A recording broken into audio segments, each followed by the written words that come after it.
Tens of thousands without power, millions forced to evacuate, homes destroyed, a shortage of our most needed resources. Hurricane Irma tearing through Florida, giving us just a glimpse of Mother Nature's wrath, the lessons learned, and the changes you can make. Our team of meteorologists is taking action for you, making sure this hurricane season you are better prepared.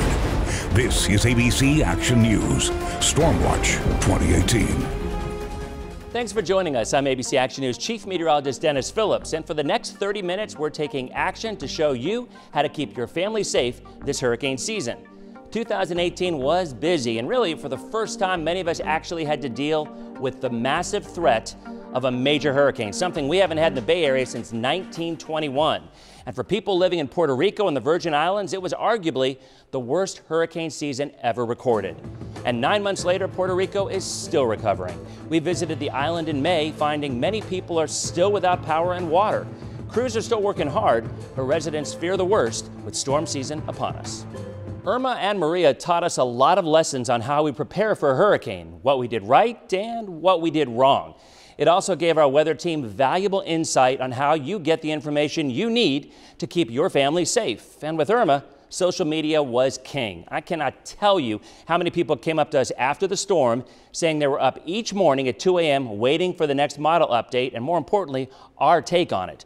My Facebook followers went from 70,000 people before the storm to just under 200,000 as Irma came through. So what worked? I think it's safe to say Facebook Lives and constant weather posts were an integral part in deciding whether your family stayed home or evacuated. Social media gave us the unique opportunity to answer your questions and do so within a matter of minutes. So what needs work? Well, as great as some of the apps out there are, Gas Buddy being one, I'm not sure they were able to keep up with the demand. Tens of thousands of people were trying to find the closest gas station with fuel, and one that was actually open. It was quite a challenge. We learned taking the road less traveled was helpful with Irma. Folks who evacuated on major interstates ran into insane traffic jams and often ended up with no gas when they did stop. Many viewers told us they left at odd hours, especially overnight, and took smaller roads. One example, US 19 really opened up after leaving Citrus County. It took us 15 hours. 15? Our average speed was 26 miles an hour. We ran into people who had been 18 hours out of Miami, and that's normally about a 5.5 to 6.5 hour drive. Many started watching us on Roku, Apple TV, and followed us on social media to keep up with the real story. And of course, Storm Shield, our weather app, gave life-saving real-time weather updates and weather warnings as they happened. The Citrus County Sheriff's Office is also making some changes in hopes of making any evacuations easier. There will be new FDOT cameras covering major routes in the county so the traffic signals can be properly coordinated. Now, US 19 will have these cameras in key areas, so when a spike in traffic hits, it will move more smoothly. 16 other intersections will also have this technology. And even though we didn't get a direct hit from Irma, we saw just how bad the power outages can be.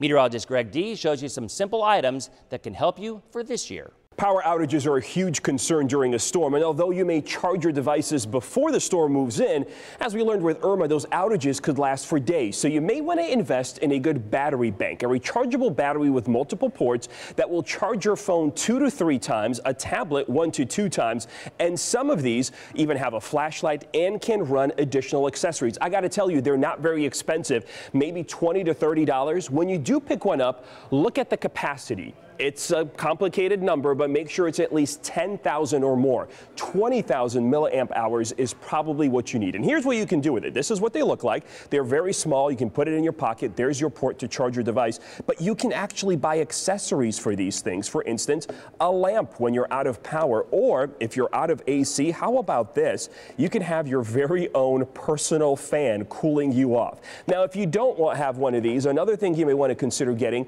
is a radio such as this from the American Red Cross. It is chargeable from your outlet. It can be charged with the sun, and it can be charged by actually cranking manually. So you can have this last forever. It picks up TV, weather radio, and has a built-in flashlight. All great ideas to keep you ready for the next big power outage during a storm. So if the predictions are right, we could have another busy hurricane season this year, as experts are predicting a slightly above 2018 hurricane season. Hurricane researchers at Colorado State University are predicting 14 named storms this season.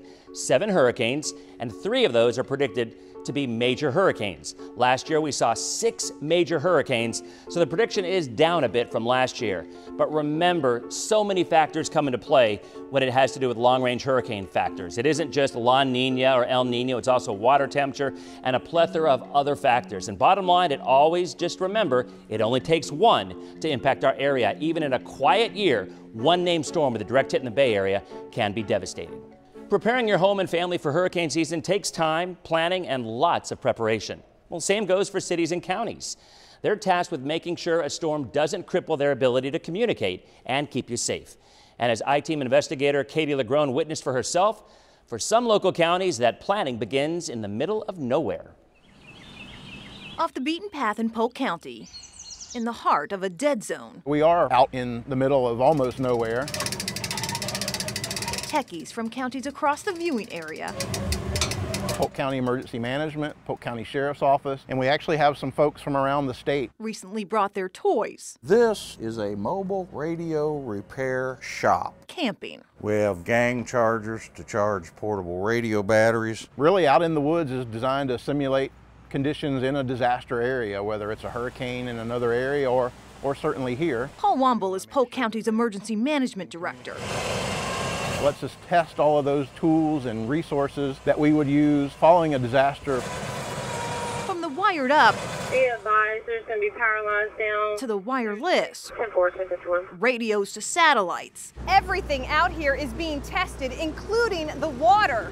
This water system purifies water, so in the event of a disaster, non-drinkable water becomes drinkable. The weekend-long tech test was born out of witnessing and responding to other hurricane-ravaged counties whose emergency radio systems went mute. We deployed basically for 2 years in a row, and we didn't want to lose that momentum. An annual adventure in the woods, more than a decade old, that tests the best in technology against the worst Power lines down of Mother Nature. Tree debris in the roadway. In a dead zone of Polk County, Katie Lagrone, ABC Action News. One of the biggest struggles we had last year was getting gas and water. Still to come, what the state is doing to prevent these type of issues in the future, and the one major chain that's been preparing for months.